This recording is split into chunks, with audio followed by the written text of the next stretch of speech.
एक बार फिर सच साबित हो गया है। एक और फ्रंट से इस दुनिया में जंग का आगाज हो चुका है।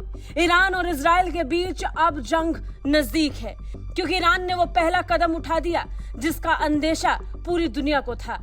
अमेरिका के राष्ट्रपति जो बाइडेन ने कहा था कि ईरान जल्द ही इजराइल पर ताबड़तोड़ हमले कर सकता है, और अब से कुछ ही देर पहले ईरान ने इजराइल पर ताबड़तोड़ हमले कर अपनी तरफ से इस जंग का आगाज कर दिया है। इजराइल ये पहले ही कह चुका था अगर ईरान की तरफ से हमला होगा तो जवाबी कार्रवाई भी जरूर होगी, और इस बीच ईरान और इजराइल के बीच तनाव अब और भी ज्यादा बढ़ गया है।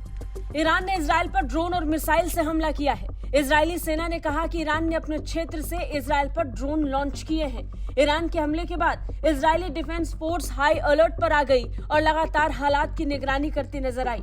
वहीं इजरायली एयरफोर्स फाइटर जेट और इजरायली नौसेना के जहाजों के साथ ही आईडीएफ ने एरियल डिफेंस एरे को भी हाई अलर्ट पर रख दिया है। इजरायली वायु और नौसैनिक क्षेत्र में निगरानी कर रहे हैं, और इसी बीच इजराइल के प्रधानमंत्री बेंजामिन नेतन्याहू ने तेल अवीव के किरिया में वॉर कैबिनेट की मीटिंग भी शुरू कर दी। अब आपको बता दें कि ईरान ने इजराइल पर किस तरीके से हमला किया। ईरान ने ड्रोन और मिसाइल के जरिए से इजराइल पर ताबड़तोड़ हमले किए। इजराइल की तरफ से ये भी बताया गया कि इराक के स्पेस से होते हुए ड्रोन इजराइल की तरफ आए थे, जिन्हें इजराइल तक पहुंचने में घंटों लगते हैं। हालांकि मिसाइल का वक्त इससे ज्यादा है, लेकिन इजराइल के ब्रह्मास्त्र आयरन डोम ने उन्हें समय रहते डिटेक्ट कर लिया। कई मिसाइलों को हवा में ही मार गिराया। लेकिन इन सब के बीच में इतना स्पष्ट है कि अब इजराइल रुकने वाला नहीं है।